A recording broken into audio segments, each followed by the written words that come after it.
जय श्री राम मित्रों। क्यों है रामायण की इतनी सारी कथाएं?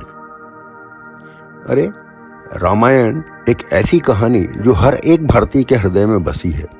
लेकिन क्या आप जानते हैं कि इस एक ही कथा के कई संस्करण हैं।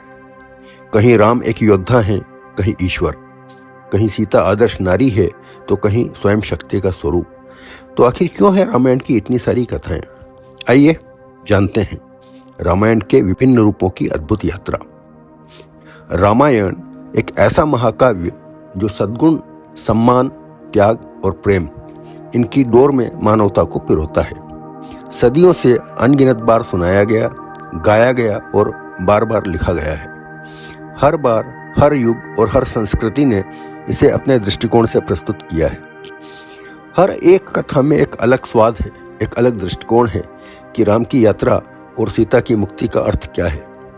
लेकिन सवाल यह है, आखिर रामायण की इतनी सारी संस्करण क्यों हैं और इनमें से कौन सी सच्ची है?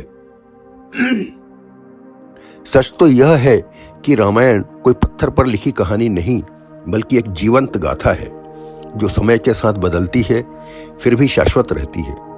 यह समझने के लिए कि इसके इतने स्वरूप और रूप क्यों हैं, हमें यह जानना होगा कि यह महाकाव्य सार्वभौमिक क्यों है और फिर भी हर व्यक्ति, हर संस्कृति और हर समाज के लिए इतना व्यक्तिगत क्यों है। रामायण का मूल स्रोत वाल्मीकि रामायण है। सबसे पहले आती है वाल्मीकि रामायण, जो लगभग 500 साल ईसा पूर्व संस्कृत में रची गई थी। 24,000 श्लोकों में लिखी यह कथा केवल एक राजा की नहीं, बल्कि धर्म की परिभाषा है। वाल्मीकि जी ने कहा था, रामो विग्रहवान धर्मः, यानी राम धर्म के साक्षात स्वरूप हैं। यही वह रामायण है जिससे बाकी सभी रूप जन्मे हैं। सबसे पहले आते हैं इसके मूल में, वाल्मीकि रामायण। ये श्री राम के राजकुमार के रूप में वनवास या रावण वध की कथा नहीं है, बल्कि धर्म का एक दर्पण है। वाल्मीकि ने राम को मर्यादा पुरुषोत्तम के रूप में चित्रित किया, एक ऐसे पुरुष के रूप में जो सत्य, कर्तव्य और भक्ति के मार्ग से कभी विचलित नहीं होता। राजा राम धर्म के साक्षात स्वरूप हैं जो कभी भी अपने पद से नहीं डिगते। लेकिन समय बीतने के साथ जब यह कथा पीढ़ी दर पीढ़ी आगे बढ़ी तो समाज, संस्कृति और भक्ति के रंगों से इसका स्वरूप भी बदलता गया। कंब रामायण ये भक्ति का नृत्य है। दक्षिण भारत के महान कवि कंबर ने वाल्मीकि कथा को भक्ति में डुबो दिया। उनकी कंब रामायण में राम एक ईश्वर हैं, प्रेम और समर्पण के प्रतीक। रावण यहाँ केवल खलनायक नहीं, बल्कि एक दुखांत नायक है जो ज्ञानवान है, लेकिन अहंकार उसका पतन का कारण बनता है।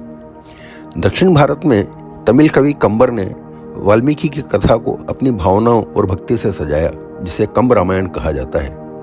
यह केवल कथा नहीं, बल्कि प्रेम और समर्पण का एक मधुर भजन है। यहाँ राम केवल नायक नहीं, बल्कि ईश्वर हैं, भक्ति के साक्षात प्रतीक हैं। कंबर के लिए राम की कथा केवल धर्म की नहीं, बल्कि कृपा की भी कहानी है। वह कृपा जो पापों को धो देती है और निराश हृदय को आशा देती है। इस संस्करण में रावण को एक गहराईपूर्ण चरित्र के रूप में दिखाया गया है, एक महान विद्वान, शिवभक्त और राजसी अहंकार से ग्रस्त व्यक्ति। उसका पतन केवल अच्छाई और बुराई की लड़ाई नहीं था, बल्कि मानव दुर्बलताओं की त्रासदी बन जाता है। कंबर ने लिखा है, भक्ति के आगे कोई बाधा नहीं रहती, असंभव भी संभव हो जाता है। यह रामायण हमें सिखाती है कि हर मनुष्य में ईश्वरीय अंश है और हर ईश्वर में मानवीय करुणा। वहीं श्री रामचरितमानस उत्तर भारत की आत्मा है। उत्तर भारत में तुलसीदास ने इसे 16वीं शताब्दी में श्री रामचरितमानस लिखा। उन्होंने संस्कृत की जगह लोक भाषा में इसे रचा ताकि हर व्यक्ति श्री राम को समझ सके। उनके राम केवल राजा नहीं, बल्कि भगवान हैं और हनुमान जी बनते हैं भक्ति, सेवा और श्रद्धा का सर्वोच्च उदाहरण। उत्तर भारत के हृदय में गोस्वामी तुलसीदास की श्री रामचरितमानस बसती है। 16वीं सदी में अवधी, जो लोक भाषा है, इसमें लिखी गई इस रामायण ने कथा को संस्कृत के विद्वान मंडल से निकालकर जन जन तक पहुंचाया। तुलसीदास ने राम को केवल नायक नहीं, बल्कि भगवान के रूप में देखा। उनके राम की हर लीला, हर वचन, हर त्याग पूजनीय है। यह कथा का केंद्र मानव धर्म नहीं बल्कि ईश्वरीय भक्ति बन जाता है।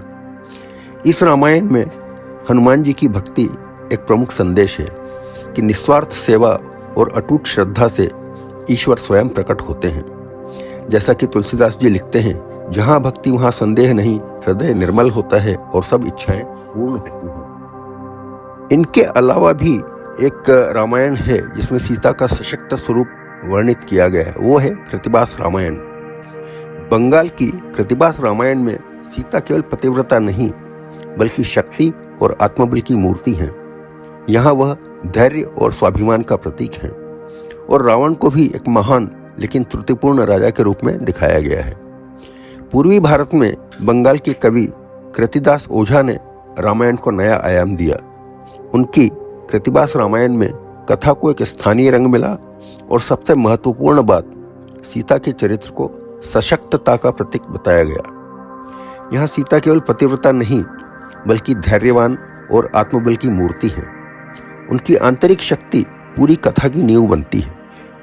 रावण को भी यहाँ एक त्रासद नायक के रूप में दिखाया गया है, जो महान तो था पर अहंकार के कारण पतन को प्राप्त हुआ। कृतिवास की रामायण सिखाती है कि शक्ति, करुणा और धर्म तीनों का संतुलन ही जीवन का सार है। एक है अद्भुत रामायण, जिसमें देवी सीता का रूपांतरण दर्शाया गया है। अद्भुत रामायण में सीता स्वयं महाकाली का स्वरूप धारण करती हैं और सहस्त्र रावण का वध करती हैं।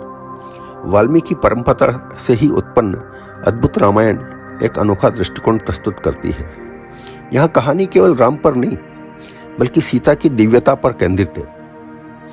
इस रामायण में रावण का वध होने के बाद सीता स्वयं एक दिव्य रूप महाकाली का धारण करती हैं और सहस्त्र रावण का संहार करती हैं। यह संस्करण हमें दिखाता है कि शक्ति तत्व केवल सहनशीलता नहीं बल्कि सृजन और विनाश दोनों की धारक है। इसमें सीता केवल राम की अर्धांगिनी नहीं बल्कि आदि शक्ति का अवतार हैं, जो ये दर्शाती हैं कि स्त्री केवल कोमलता की प्रतिमूर्ति नहीं बल्कि सृष्टि की ऊर्जा का केंद्र भी है। जब धर्म संकट में पड़ता है तब शक्ति स्वयं प्रकट होती है। जैन रामायण, इसमें त्याग और अहिंसा का संदेश छुपा हुआ है। जैन रामायण में राम हिंसा से दूर है और यहाँ रावण का वध लक्ष्मण करते हैं। जैन परंपरा की रामायणें जैसे पौंचर्यम कवि विमल सूरी जी द्वारा एक पूरी तरह अलग दृष्टिकोण पेश करती है। यहाँ राम अर्थात पद्म एक जैन तीर्थंकर के समान नायक हैं, जो धर्म, संयम और अहिंसा के मार्ग पर चलते हैं। इस संस्करण में रावण कोई राक्षस नहीं बल्कि एक महान ज्ञानी और शक्तिशाली राजा है, जिसे क्रोध और आसक्ति के कारण पतन मिलता है। राम यहाँ रावण की हत्या नहीं करते बल्कि लक्ष्मण करते हैं, क्योंकि राम हिंसा से दूर रहते हैं। यह कथा सिखाती है कि सच्चा धर्म युद्ध में नहीं संयम में है। यह संस्करण हमें याद दिलाता है कि हर परंपरा में राम को अपने आदर्श मानव के रूप में गढ़ा गया है, कोई योद्धा के रूप में तो कोई साधु के रूप में। वहीं दक्षिण पूर्व एशिया में थाईलैंड में राम नाम की गूंज भारत से दूर है, लेकिन रामाकियन राम कथा को संस्कृति और करुणा की धारा में पिरोती है। भारत से दूर थाईलैंड में रामायण रामकियन नाम से जानी जाती है। यहाँ के राजा राम फ्रा राम कहलाते हैं, सीता सीधा और रावण थोसाकन। रामाकियन केवल धार्मिक ग्रंथ नहीं बल्कि थाई संस्कृति का हिस्सा है। मंदिरों की दीवारों पर चित्रित, नाटकों और नृत्यों में जीवंत। इसमें युद्ध और नीति के साथ साथ नैतिक संतुलन और सामंजस्य का गहरा संदेश है। थाई परंपरा में यह कथा बताती है कि सत्ता तभी पवित्र है जब वह करुणा से जुड़ी हो। रामाकियन में रावण को शक्ति और अहंकार का प्रतीक माना गया है, जबकि राम धैर्य, संतुलन और न्याय के प्रतीक हैं। इसी प्रकार इंडोनेशियाई रामायण भी एक सांस्कृतिक संगम को दर्शाती है। इंडोनेशिया, जहाँ अधिकांश आबादी मुस्लिम है, वहाँ भी रामायण लोक कथाओं और नाटकों का हिस्सा है। यहाँ की काकाविन रामायण पुरानी जावानी भाषा में कथा में भारतीय दर्शन और स्थानीय लोक विश्वासों का सुंदर संगम है, और इंडोनेशिया की काकाविन रामायण राम कथा को संस्कृति, और करुणा की धारा में पिरोती है। राम और सीता के साथ यहाँ के पात्रों में प्रकृति और देवताओं की गहरी भूमिका दिखाई देती है। यह संस्करण बताता है कि रामायण केवल धार्मिक कथा नहीं बल्कि सांस्कृतिक आत्मा है जो हर देश की अपनी मिट्टी में नई अभिव्यक्ति पाती है। इनके अलावा क्षेत्रीय रामायणें जैसे कन्नड़, तेलुगु, मलयालम, मराठी, गुजराती, बंगाली, हिंदी और यहाँ तक कि बौद्ध भी स्थानीय परिवेश, संस्कृति और परंपराओं के अनुरूप रची गई राम कथाएं हैं, जिनमें हर क्षेत्र ने अपनी भाषा और भावना के अनुरूप श्री राम की कथा को नए रूप में प्रस्तुत किया है। बुद्ध रामायण में भी श्री राम को एक आदर्श मानव के रूप में माना गया है, न कि एक भगवान के रूप में। रामायण एक कथा अनेक दृष्टिकोणों के साथ। तो आखिर कौन सी रामायण सच्ची है? जवाब सिर्फ इतना है, सब अपनी अपनी जगह सत्य है। रामायण के इतने रूप क्यों हैं? क्योंकि हर समाज, हर काल और हर व्यक्ति ने इसमें अपनी सच्चाई देखी है। हर युग, हर समाज ने अपनी दृष्टि से राम को देखा। कहीं वे मर्यादा पुरुषोत्तम है, कहीं करुणा के सागर, और कहीं राम आदर्श पुरुष है तो कहीं ईश्वर। कहीं सीता माता भक्ति की मूर्ति है तो कहीं शक्ति का साकार रूप। कहीं रावण अधर्म का प्रतीक है तो कहीं ज्ञान का घमंड। रामायण हमें यह सिखाती है कि सत्य एक है पर उसके रूप अनेक हैं, और शायद यही कारण है कि यह कथा आज भी जीवित है, क्योंकि यह केवल राम की कहानी नहीं बल्कि हम सबके भीतर के राम की कहानी। चलिए फिर जय जय श्री राम। तो बताइए, आपको इनमें से कौन सी रामायण ने ज़्यादा प्रभावित किया, और क्या आप चाहते हैं कि इसी प्रकार के वीडियोस आपके पास पहुंचते रहें? तो कृपया चैनल को सब्सक्राइब करें, और यदि आपको कंटेंट पसंद आया हो तो अपने मित्रों परिचितों में अवश्य शेयर करें। जय श्री राम। मित्रों, अगर आपको ये कथा पसंद आई हो तो वीडियो को लाइक करें, शेयर करें और सब्सक्राइब करना न भूलें। कथाओं और भजनों की जानकारी के लिए बेल आइकन जरूर दबाएं। भक्ति आत्मा सागर अब केवल चैनल नहीं, एक अनुभव है, आनंद लीजिए।